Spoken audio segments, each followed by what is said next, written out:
Welcome to the Connect with BMC Helix ITSM and Remedy webinar series. During today's webinar, you are able to ask questions of our panelists. The questions and answers, along with today's broadcast, will be published to our YouTube channel. Today's topic is Invoking ITSM REST Services, and Alejandro Vidaurri will take us through this content. I'll turn it over to you, Alejandro. Thank you, Greg. Hello. My name is Alejandro Vidaurri, and I'm team leader for web team in customer support. I've been working at BMC since 2007, focused on mid-tier and web-related technologies, and I had wrote some improvements for Remedy products such as a threat dump collector for mid-tier, AIR server log translators for ELK, and most recently HttpTestTool, which we'll review today. During this webinar, we'll talk and showcase several aspects of ITSM REST services and how to invoke them with HttpTestTool. What we will be covering in this session is some overview on ITSM and REST API, a brief summary of the HTTP protocol, some REST principles and nomenclature in Remedy, several operations with HttpTestTool, demoing ITSM, and common issues for troubleshooting, and where to get more information in the references section. Remedy IT Service Management Suite has its own use cases handling incidents, work orders, and other ITSM entities, and it is very valuable in itself. However, when integrated with other systems, it can aggregate data and provide even more value.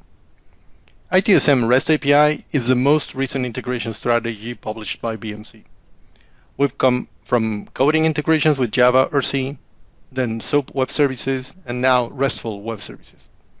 Even though you may create a RESTful service without HTTP, BMC moved forward with this very useful protocol to implement REST, and will continue using HTTP 1.1 version.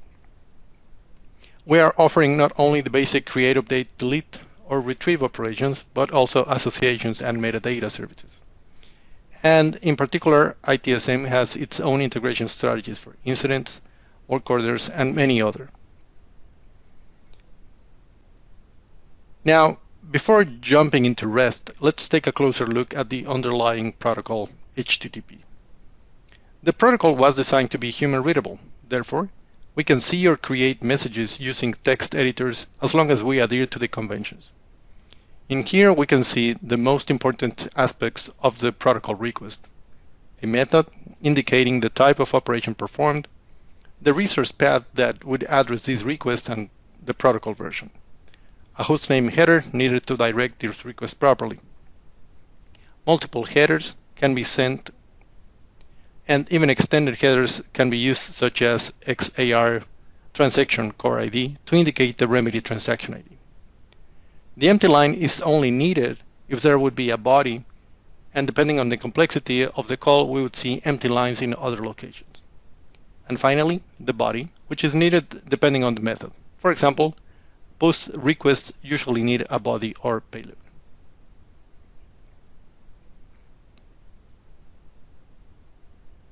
An HTTP response is received by the client. In there, we can confirm the protocol version used. Then the status in 3-digit code. The command range when everything worked at HTTP level is 200 to 299.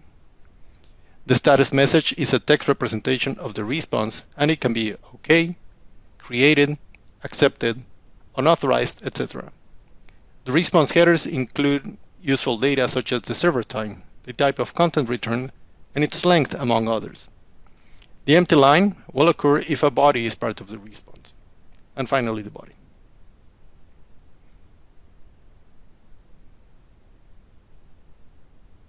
Now, we'll cover some of the REST nomenclatures in Remedy. Some of other REST API implementations may differ, but these are the methods used in Remedy and the purpose they will accomplish.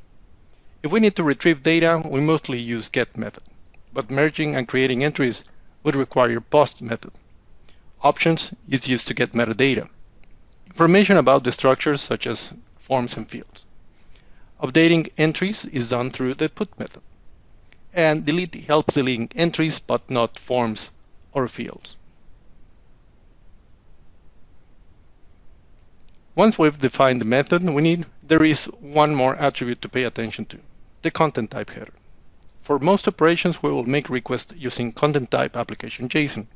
This means the body of our request will be in JSON format.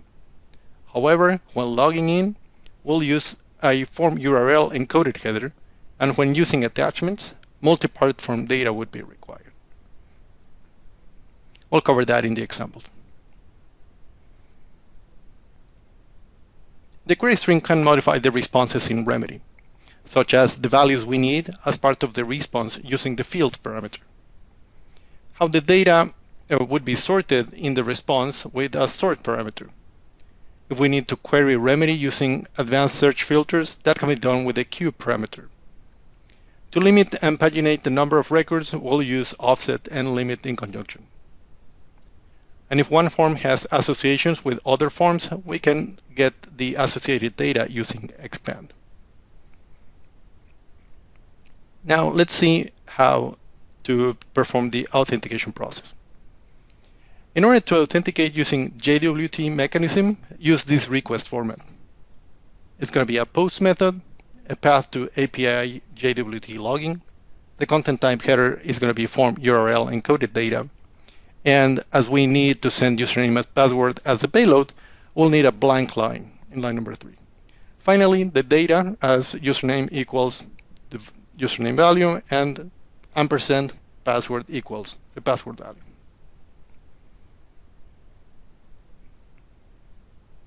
The expected response would be a token in plain text as displayed here with HTTP status 200.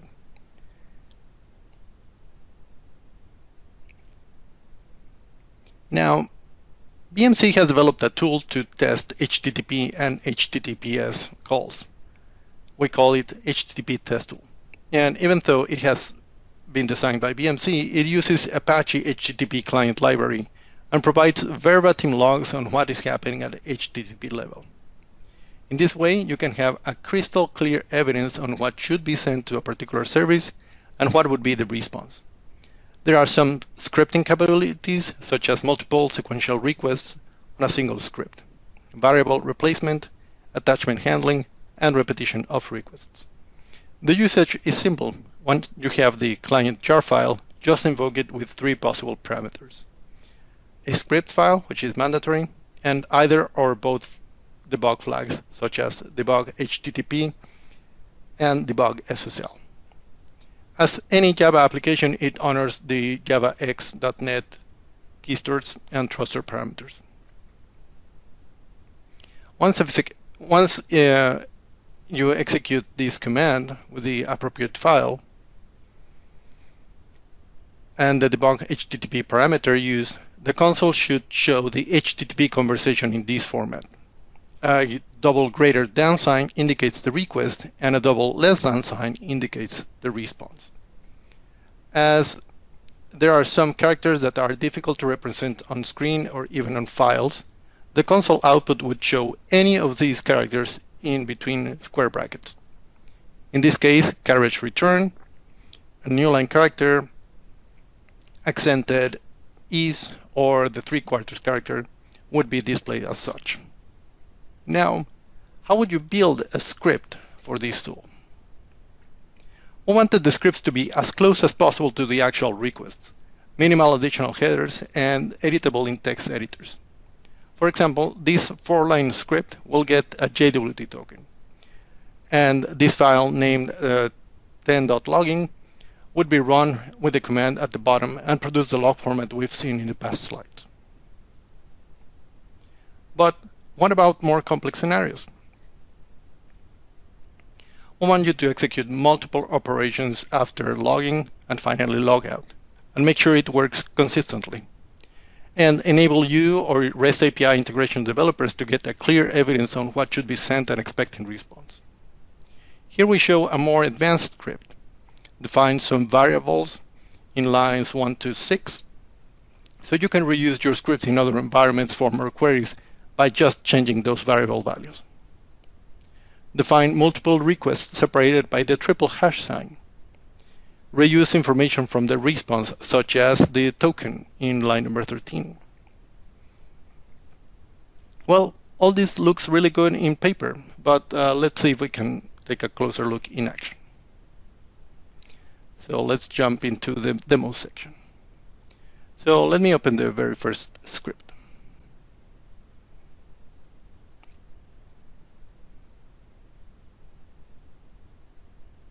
And as you can see, there are only 4 lines built in a text editor. And let's run it and see what we get in the console.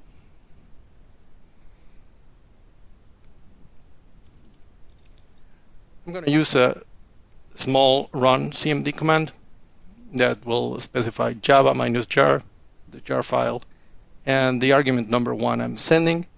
And in order for me not to forget how to turn on the debug HTTP log, I'll put it right there. And all of the output would be sent to the log.txt file. As we have 2 buffers, one for the standard out and one for the standard error, and you may separate those if needed, we're putting them together with this structure at the end.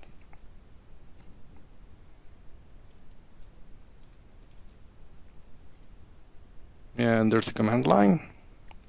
Once it finishes, we have the log available. And let's reload that. Okay, so here is the log. And we can see the HTTP outgoing strings showing all the greater than signs and then the less than signs. So we know this is a request up to here, and it's sending the post message with the username and password, and we're getting back an HTTP 200 response with the final line or the body with the token.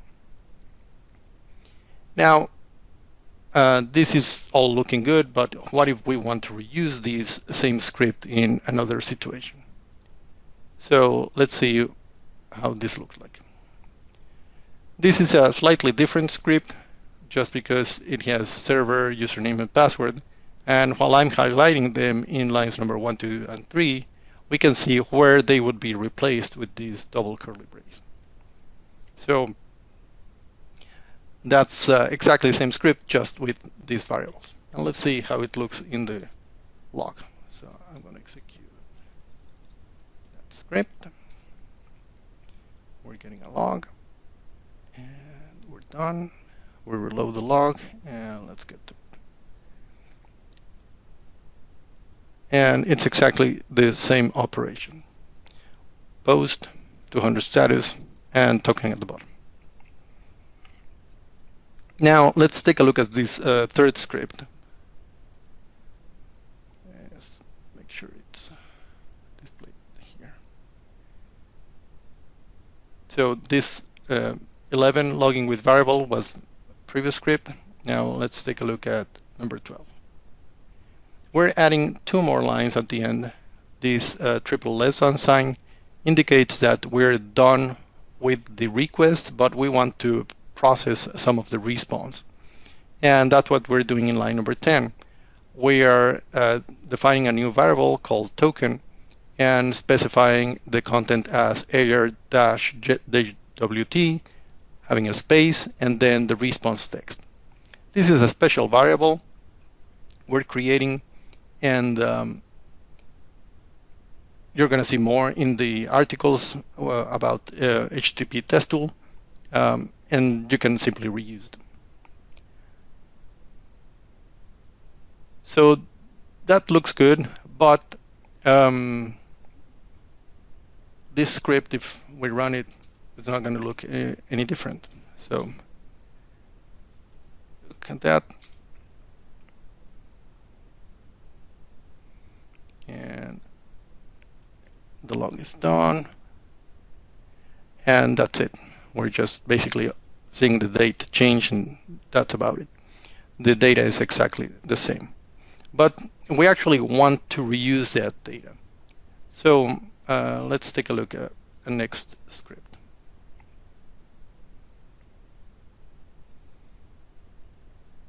So this script is pretty much the same as the one before, just we're adding a few more lines at the end. The triple hash sign indicates that we want to make a second request.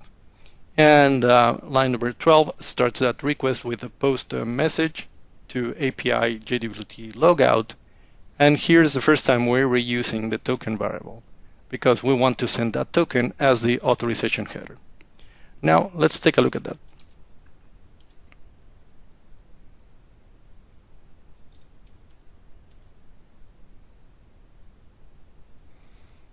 That's it. And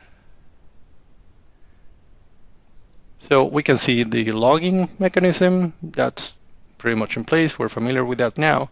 But then in line 39, we see the post to the logout and including the authorization header. And we're receiving a 204 with no content, meaning everything went fine. We're good to go.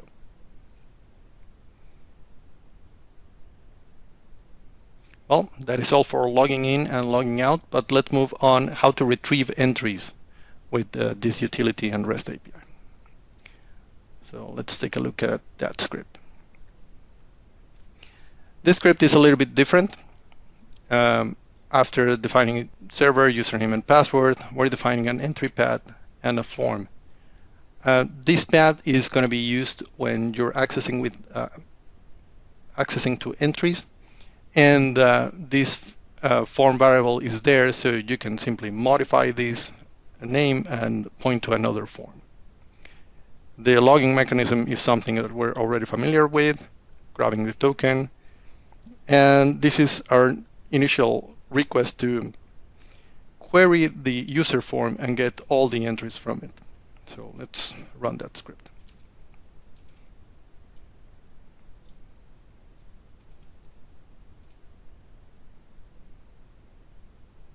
Okay, that's done. Let's reload this log. And let's see what we get.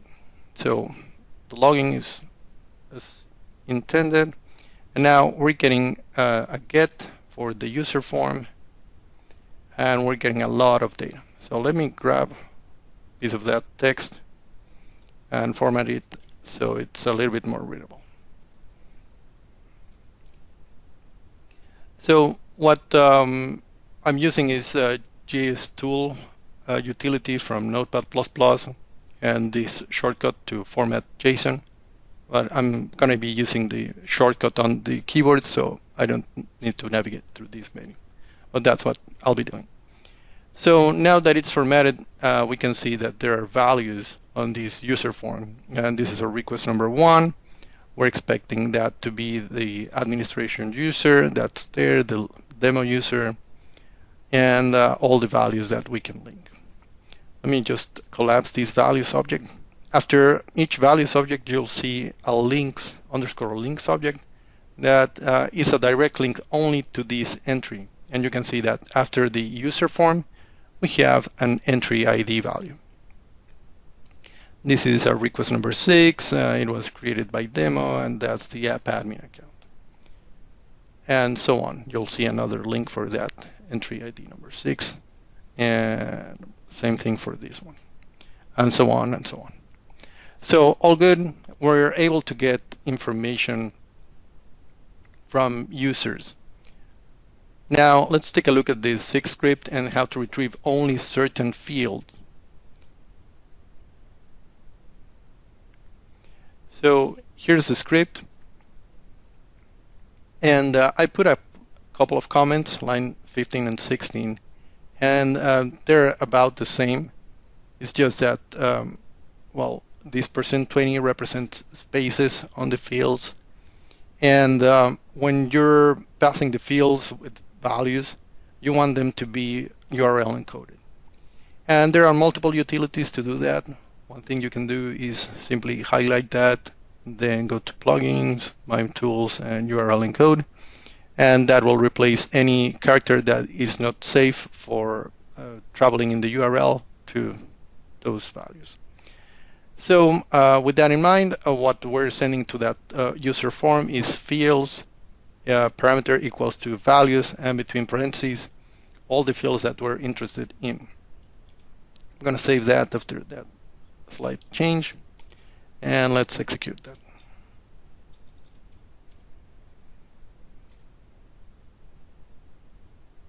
All right, that's done. Let's go back to the log. And let's see what we got. So our entries, this is our get to user with fields and values parameter right there.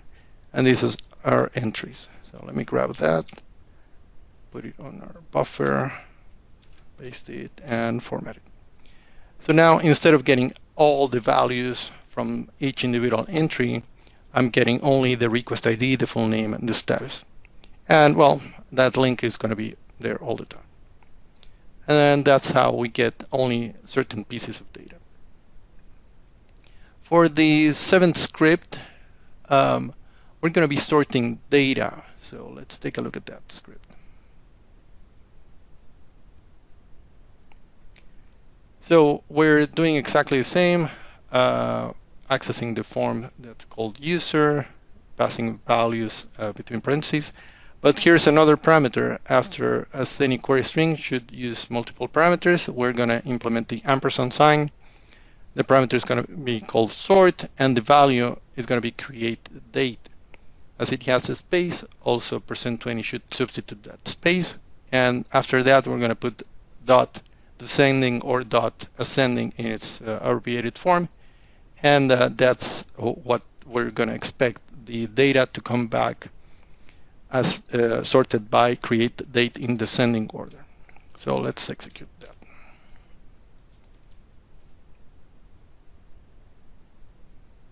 We're good there. Reloading the log file and moving it away. So now this is our get to user form. This is our transaction in HTTP, and this is our result, those entries. So let me select that. That's formatted. And now we can see that it's sorted in descending order by create date because that was created in 2021 and the next record was created in 2020 November and 2019 08. So all that is good. Let's take a look at our script number 8. So what our script number 8 has in store is using the queue parameter. In a mid-tier, we usually create complex qualifications with parentheses and Boolean operators, such as create the date between November 1st and December 1st of a certain year, and using that AND operator in between. Now, if we want to use this string as part of a qualification, what we would need to do is encode it as mentioned before. So let's go there, encode it, and that's the string we are putting in the queue parameter. So let's do that, save it, and let's execute.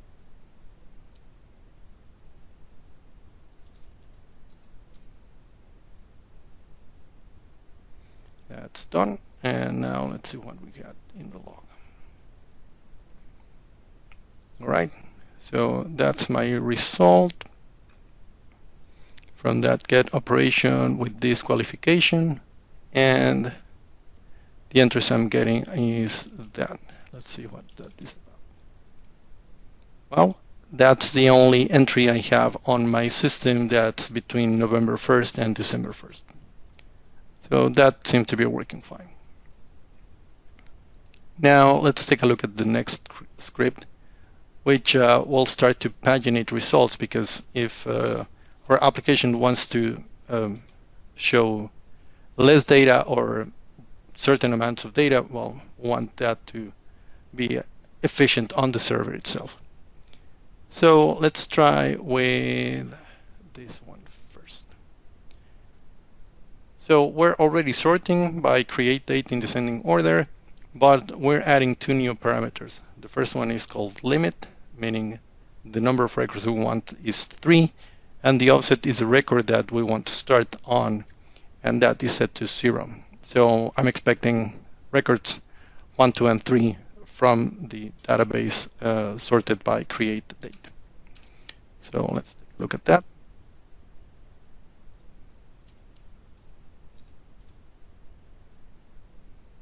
Once we get that log back, we're values and checking what that is about. So we got values there, 1, 2, and 3. And there's an additional structure at the links at the bottom because now we have a next link, and that will have different offset. As you can see, the offset there is set to 3. So it's providing you some sort of navigation abilities for your application, depending if you want to use it or just get the data. Now let's take a look at page number 2. And we're doing exactly that. The offset, instead of being starting at 0, it's starting at number 3. And let's execute that script number 10.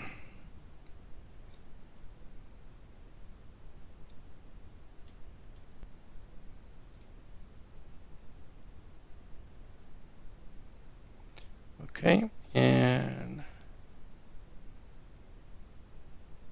let's take a look at those entries.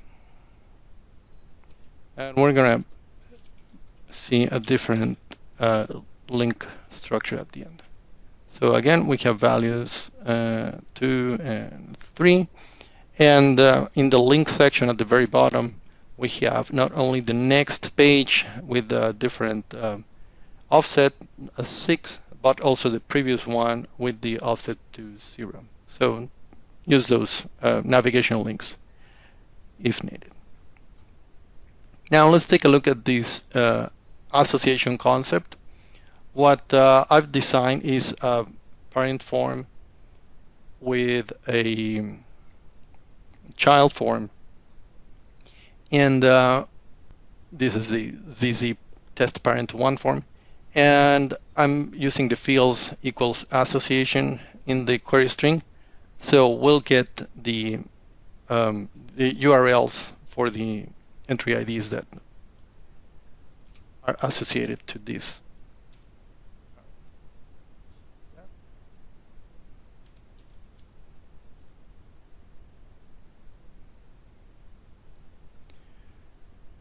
All right, and let's see.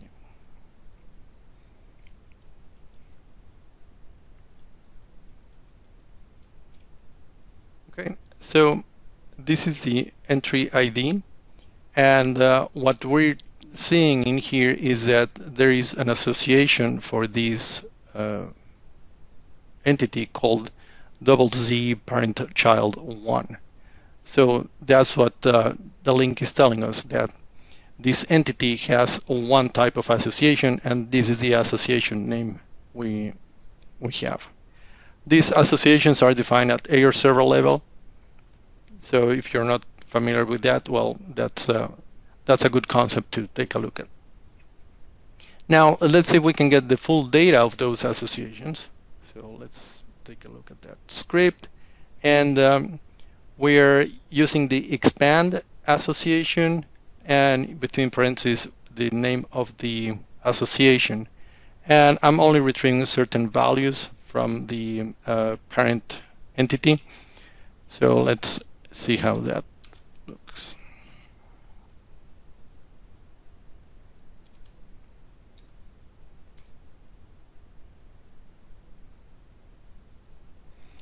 All right, and we have our log bag.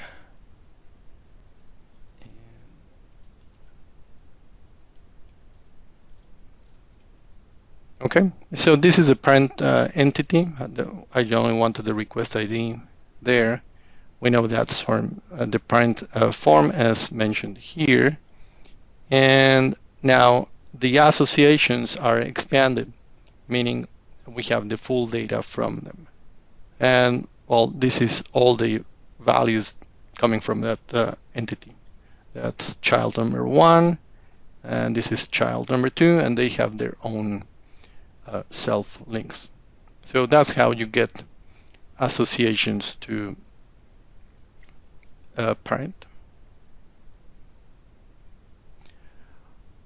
All this looks good, and we can see multiple features on how to use REST and the scripting abilities, and that all looks really good. But how about incidents and interacting with ITSM? So I wanted to get to this point because usually we think hey, it's going to be really tricky or difficult, or there's going to be certain hurdles. But as you can see, the similitudes with this script and the previous one is just changing on the form that we're accessing. So let's take a look at this script. And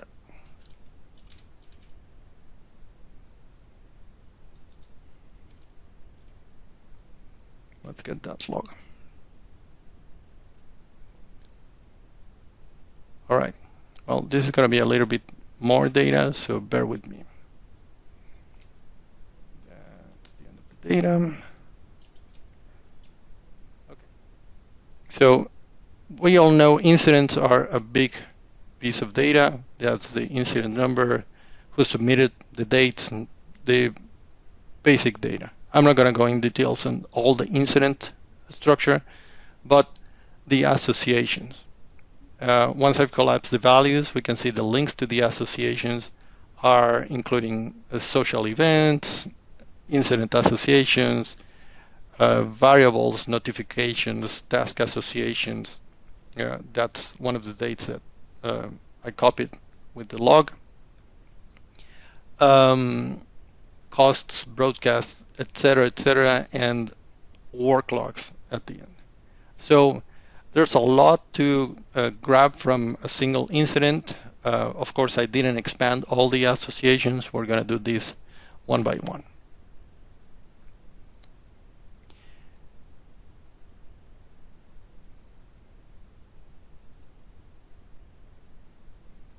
All right, now let's get the work logs from a particular incident using a query.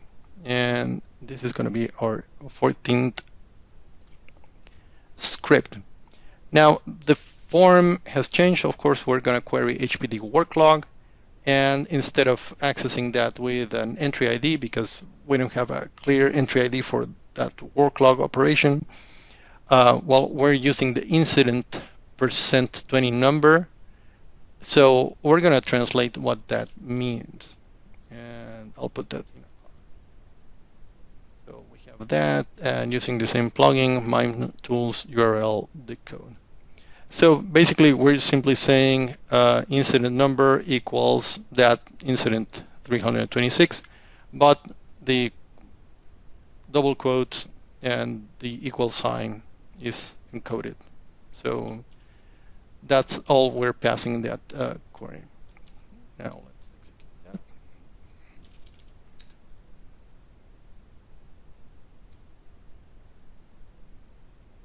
that. And it's done. So let's get there. All right, there seems to be a lot of data. Let's start there. Yeah, that's a lot of data. We finished there. All right, that's formatted, and this is the work log, and that's the link to that individual work log. There's another work log here, and so on and so on. So this is just to demonstrate that the principles in REST API are really simple. Once we grab how to use one of these parameters like a queue or a sort or limit or pagination, well, that's going to be really powerful and translated into the incident and ITSM entities as well. And with this, we conclude the retrieval of information using REST API. Now we'll move into how to create entries and handle attachments. And I did want to leave the attachments till this stage so we can take a closer look at attachment handling only. All right, how do we create an entry? Well, this is a test form. The script is having pretty much the same structure. And even though it's a create operation, after that operation is created, I want certain values to come back to us. So I want the short description and the request ID, so I don't query it in a second request. And after that, I'm just passing a JSON object with a values key, and that values key is another object with all the actual fields named as they are in the database for that form. And in particular, I'm putting these REST values like an accented E, and please note that I'm using an UTF-8 text editor, or a 3/4 character, that's a single character using double byte, or that beta character. Now let's see how that entry looks like in the log. That script number 15. Okay, so we're done with that execution. Let's take a look at this log. And we're doing the logout there, so let me scroll up, and that's the post to the creation of that entry. So here's some important aspects. Between those curly braces, that's the payload of the JSON object, and we can see the tab from my notepad file to be represented at 0x9. But let's take a look at the accented E. That's a double byte character, 0xC3 and 0xA8. And similar thing happens to 3/4 there and to the beta character. That's all good because we want to be sure that those UTF-8 double byte characters travel in that way. And once that succeeds and we get a 201 created status, this is the entry ID, that's entry ID number 20. But what about the data we requested back? And it's right there. Let me see if I can. That. We asked for the short description and the request ID to come back. That's number 20. And the data came back to us. That's totally okay because that's just the file representation to that character. The data is properly stored on database. Okay, now how do we create an entry with an attachment? This is a slightly different structure, and for that we need a few more variables. The first variable, or the first new variable we're using, is this boundary, and that's a random string. Try to select something that's not happening in your file, especially if you're using text, so you can build something like that. And after that, I'm defining two files, and these are just string variables that eventually will take the form of an actual file. But for now, they're just 6-7 characters, 1.png and 2.txt. Now, I'm asking for the creation of this entry in this test webinar form to return the first attachment and attachment to _C, because I want to see how that data is stored in the Azure server. And instead of using the content type JSON, application JSON, I'm using content type multipart form data with the boundary, and that's the boundary variable we've defined earlier. After that, line 25 shows us double dash and the boundary again. That's how we start a multipart form data structure. And we need to send different entities. Each of these boundary delimited is considered an entity. The first one starts in line 25 and finishes in line 40. And this first entity is called entry, and that's going to be the usual JSON object we send when we're sending an entry to be created. No magic there, but each of these entities should have its proper content transfer coding, content type, and content disposition. After that, we are starting a second entity, and we're stating that this content type disposition has a particular name. It's called attach dash and then first attachment. This is the name of the field as it is in the database. And then we're going to put the file name, and that's just the string. That's going to be 1.png. From there, we specify that the content type is not application JSON, it's application octet stream, and the content transfer coding is binary.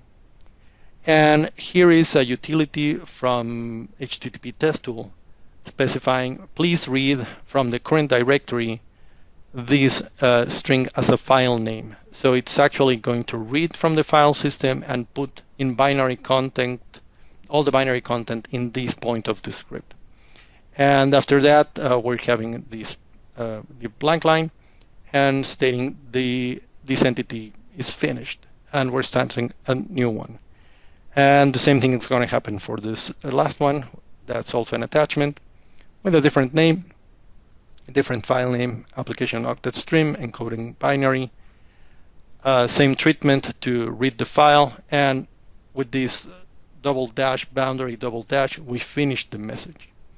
So this is a little bit more complex than before, but hopefully these examples will help you reuse them in your actual environment. Now let's get that to run. Let's see what we get in the console.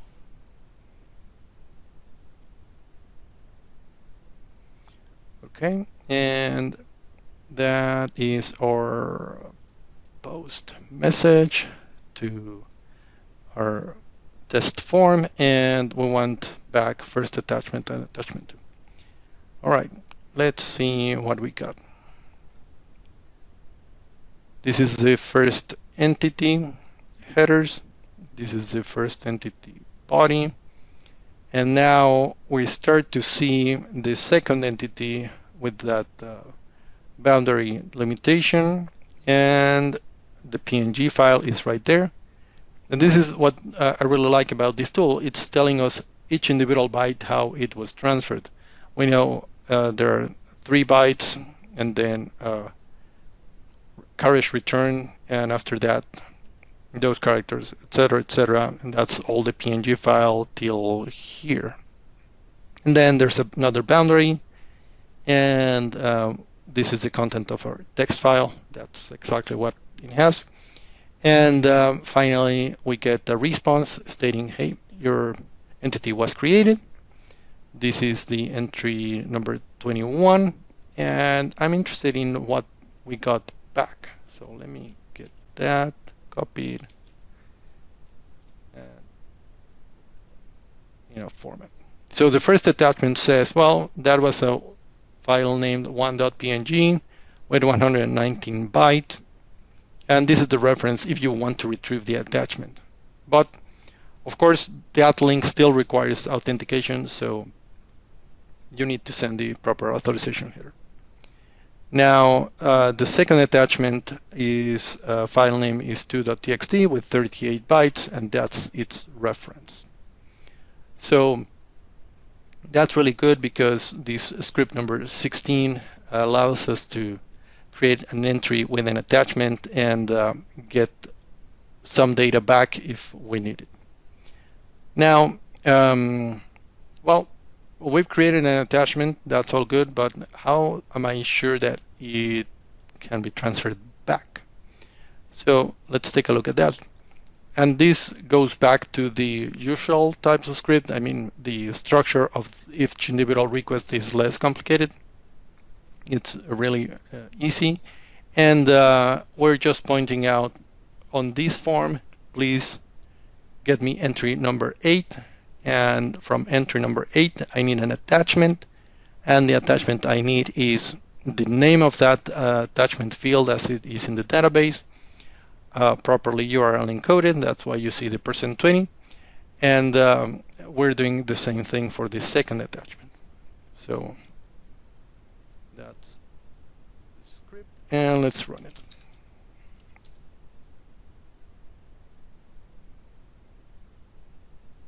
Okay. And let's see what we got.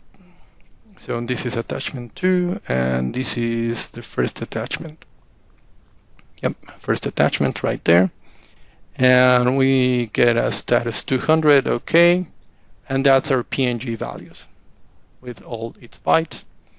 And after that, we're making another request to get attachment 2. And well, that's the content of our file. Now, we know how to create entries with and without attachments. Now let's create an incident in this script number 18 and see how different that is from actually creating any other entry on the system. For that, we're going to use HPD Incident Interface Create. That's why what our ITSM experts recommend, and that's the best practice. Some of the forms will have a lot of workflow before the actual entry is created.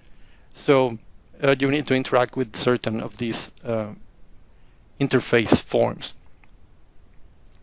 And after that, we're simply specifying an application JSON object. I want to get as value the incident number because the entry ID is not going to be the same as the incident number. Remember that we're interacting with interface form, and the incident number is going to be different than the entry ID. The values are minimal.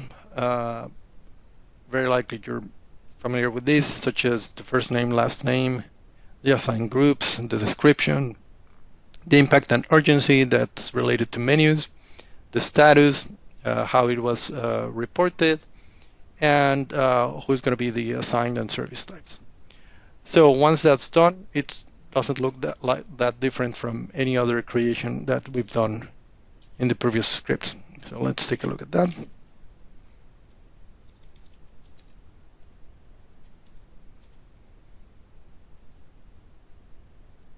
That's run, and let's refresh our log.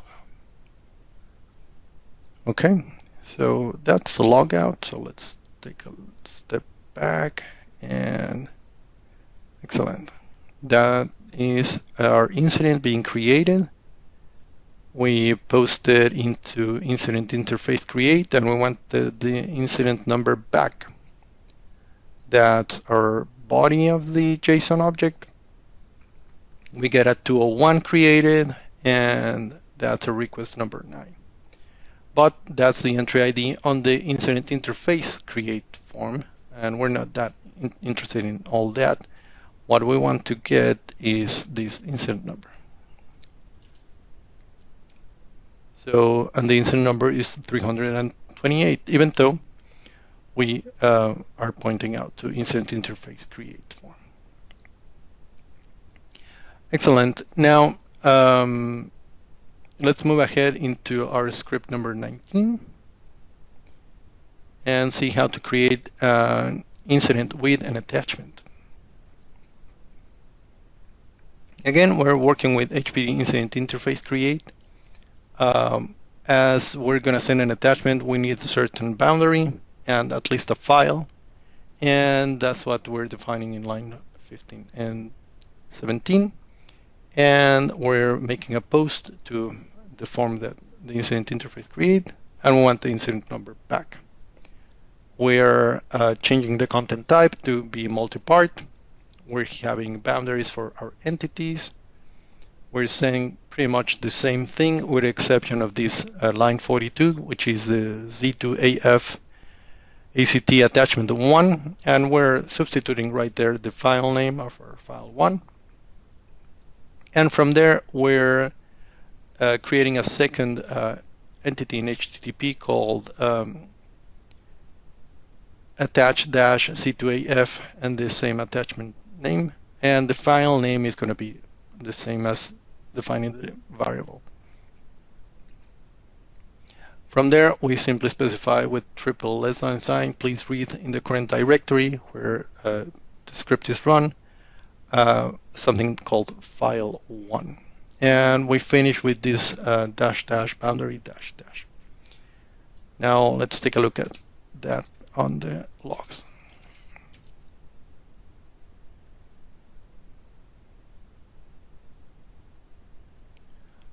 right, let's reload that log.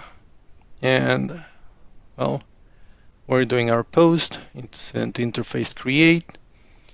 Our content length is defined with the file volume, and that's our values were created there, including the C2AF attachment. And the file was actually a PNG, and we get a 201 created. That's our entry ID, but we're interested in the incident number. And we got that back. Okay, now let's do the same exercise with Worklog, first with no attachment. And that's going to be our script number 20. So we don't have an attachment, but I still define that boundary just in case. It's going to be really simple. That's the incident I want these Worklog related to, and the view access and log type is something we're familiar with in Worklogs. So let's just go ahead and create it.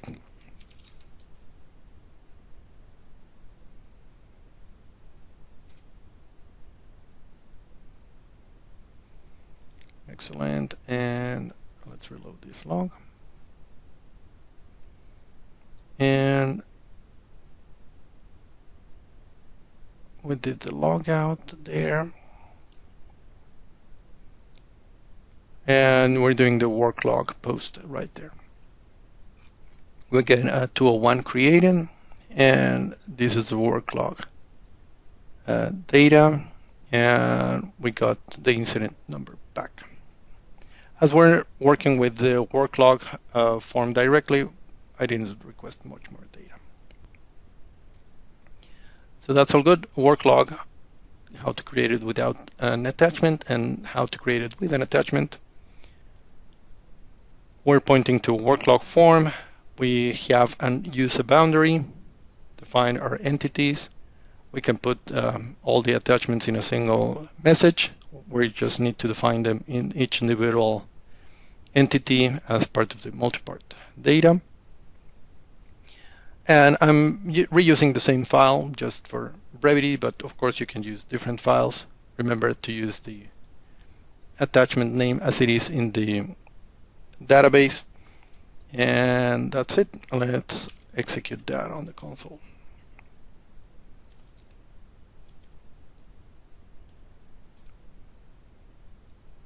And of course, we're going to see the same file multiple times.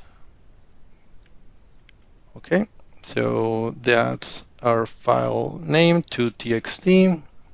That's the whole payload of our first entity. Our boundary right there. The attachment C2AF Worklog 1, 2, and 3. And in all of them, the string, this is the content of a text file. And we get back 201 with all the values that we wanted to retrieve back. So that was our script number 20, 21. And well, with that, we finished how to create entities, and we want to update them now. So let's take a look at how to do that. Instead of doing a post message, we're going to be using a put mechanism. And here's a small limitation. Even though with a post we can retrieve information back, we cannot do that with the put message. So what I'm doing in this script is getting the data back, or reading the data from the database before I update it, so I can show that it's actually updating. So I'm going to put here a small random number and making sure that's reflected. After that, I'm doing the put message, and before logging out, I'm retrieving the same data, but this is done to see that the update happened. So let's do that.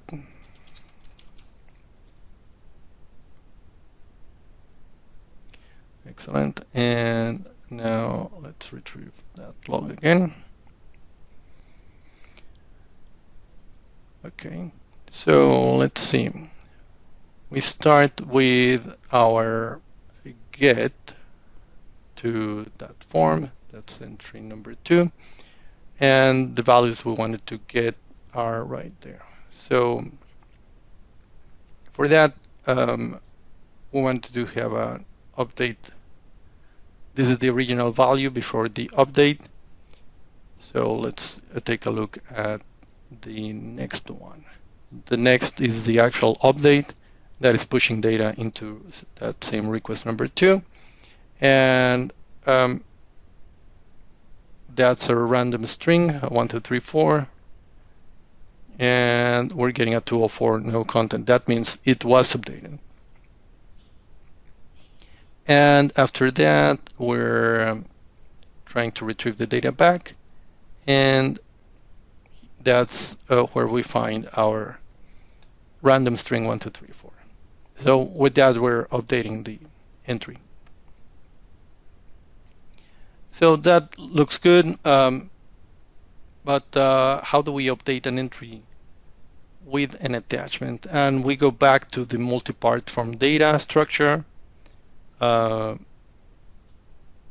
It's all about the same situation, making sure that we have these first attachment and second attachments all labeled as they are in the fields in the database, and provide the proper entities in the HTTP message with this nomenclature of attach dash and the attachment name. Use the triple less than sign to read the files if needed. Remember that they're going to travel in binary format, and finally retrieve the data back. So let's take a look, and I'm going to put file number 1 PNG and another 2, so we can see a change. And that's the script running. Now let's take a look at the log.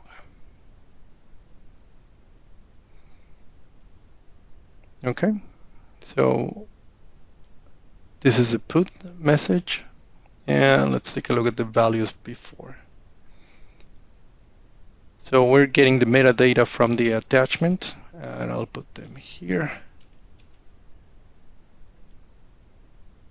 And that's before the update. And then we're going to have after the update. The file names were another PNG and another TXT with 130 bytes and 43 bytes. Now, the put message sent the files. You can see a PNG right there, and a text file there, and 204, meaning it was updated. And then we're performing the get message, and this is the data we got back. All right, let's put it after the update. And okay, so we know it's the same request ID, and we switch from another PNG to one PNG, and from another TXT to two TXT with different byte sizes. So we know the update went well.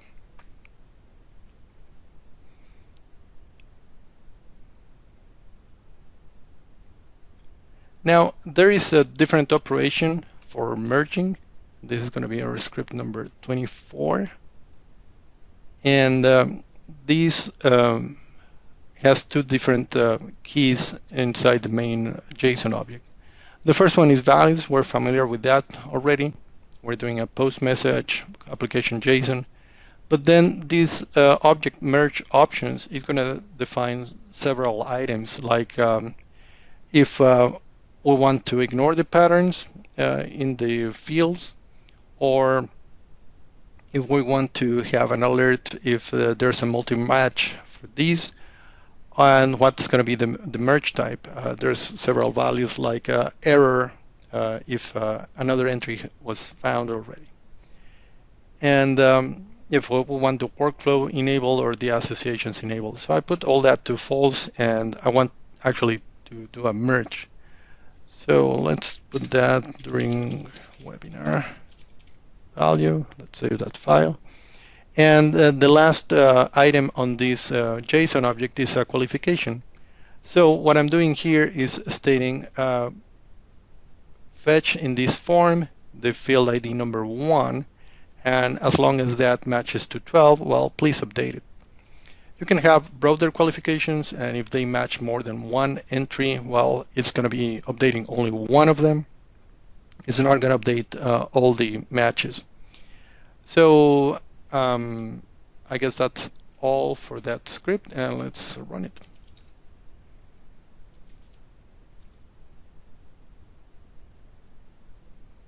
Okay, so that's there. Let's read that log. That's a post for logout, so let's look for the merge. At least we know it's a 201 created, and there is our merge options structure and the qualifications. And with that status 201, and we have another header there, status 200, we know the operation succeeded. Now, well, with that, we finish all the updates. The only items we have left are how to get metadata, because we understand the structures are not easy, or, well, we always want more information about those. Let's see how we get the field definition and form definitions. So this is an interesting request because after logging in, we want to query a different entry. So API receives v1 fields is what we want to consult, and I'm checking the HttpTestTool Incident interface create form. And from there, we have multiple options, like the field IDs that we want to know about, or the field type. So let's run them a few times. First, we'll run it with the field IDs, and we're going to have a field criteria, a filter here for field criteria, because we want the name, the field maps, the options, field ID, and the limit. And the type of URL that's going to be created is, of course, the entry path, and after that, form, and then a query string with a selection. And the selection is going to be field IDs equals fields 1 to 8, comma separated, and the second parameter we're going to send is the field criteria equals to name, field, map, etc. So let's run that.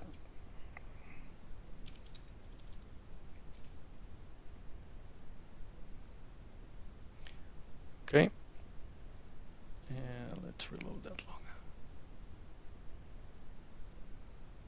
Okay, so that's our get for HttpTestTool Incident interface, those fields, and the field criteria we want to retrieve. If not, we'll get a lot more data and maybe overwhelming. Let's format that. So we wanted fields 1 to 8. So first one is request ID. We know it has certain types of limitations, the max length, the query by example match. All these are attributes of those fields that we may be interested in. That's the max length for the submitter. The create date, well, it's a time data type. Assigned to, we know that's optional. And, well, of course, the query by example, menu style, etc. Last modified by, and so on and so on. You might get all the fields that you want. This is an interesting one. This is status enumerated because sometimes you want to modify that system, and how do you communicate that change to your REST integrators? Well, getting the metadata is a very good way to do that. And that's the names and the IDs. So all that looks good and promising. Please investigate more to get that field metadata. Now I'm going to switch back to different selection, and I'm going to try to retrieve attachment tables and attachment pool fields, and from those fields get these attributes. So let's run that.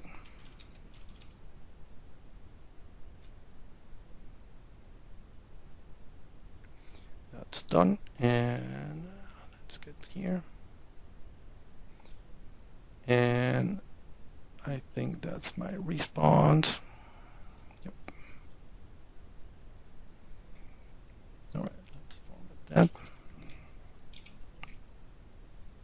that. I didn't know the field IDs or the field names. I just wanted to get on that form attachment pools.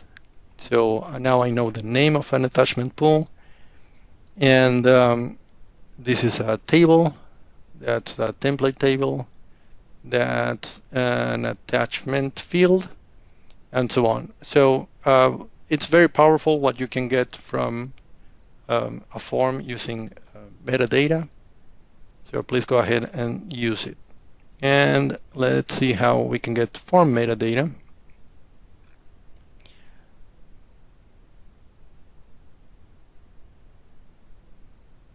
And we're going to use the entry path and a form name, but instead of using the other methods we've talked about, we're going to use options. And let's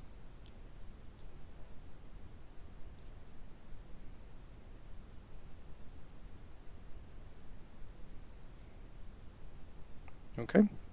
So we have that. And this is a lengthy one, so I'm going to grab a piece of that data and show. Okay. This is interesting because it sounds like it's talking about the fields, but it's giving us text description that's stored in the database, in the actual structure of the database, that tells us what this field is about. And for example, defaults, max length, which may be part of the field metadata, but this description on what the field is supposed to be doing and how it's going to be interpreted in the workload and all that, those business rules. And with that, we've concluded the demo section. Please take a look at the webinar recording to get all these scripts with comments in between. And well, of course, runnable version. Now let's go back to our presentation. Of course, we want all these to work, but if something is not working fine, we want you to have a troubleshooting guides. They are available in our documentation. You have to navigate to troubleshooting and troubleshooting remedy AR system server REST APIs. We keep these updated with the most common issues, going from the usual solutions and what evidence may be needed if a case is to be opened. So please take a look at the troubleshooting guide. I think one of our most common issues with the data we have is when enabling SSL, and the most common situations are obfuscating passwords and editing Jetty HTTP, just because these two are new processes, and getting an obfuscated password actually makes it difficult to read the actual password used while during runtime.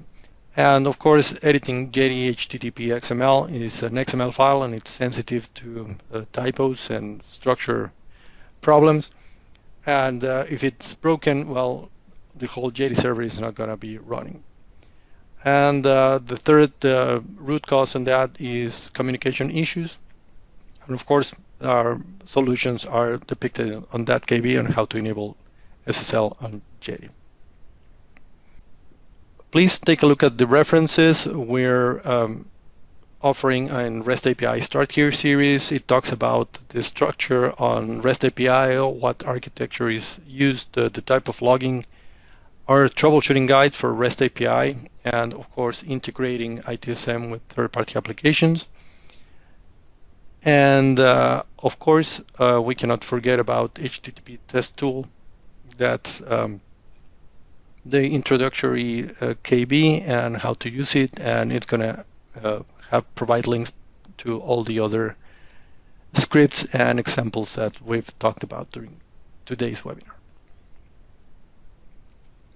Well, during this session, we've talked about all the REST conventions that we're using in Remedy, how to use HttpTestTool for REST scenarios, and how to use the published REST services either out of the box or custom, and well, multiple examples on how to invoke them with HttpTestTool. Thank you. And now I'll take us through the self-help in contacting BMC. The YouTube channel where this webinar will be posted is listed here. It contains past webinars as well as a rich set of how-to videos. The Connect with BMC Helix ITSM and Remedy webinar schedule is available at this community's link, and the Hot Off the Press newsletter for trending information is available at this community's post. As always, contacting technical support via web, phone, email, and these social channels is available. At this time, that will conclude this webinar. Thank you for attending.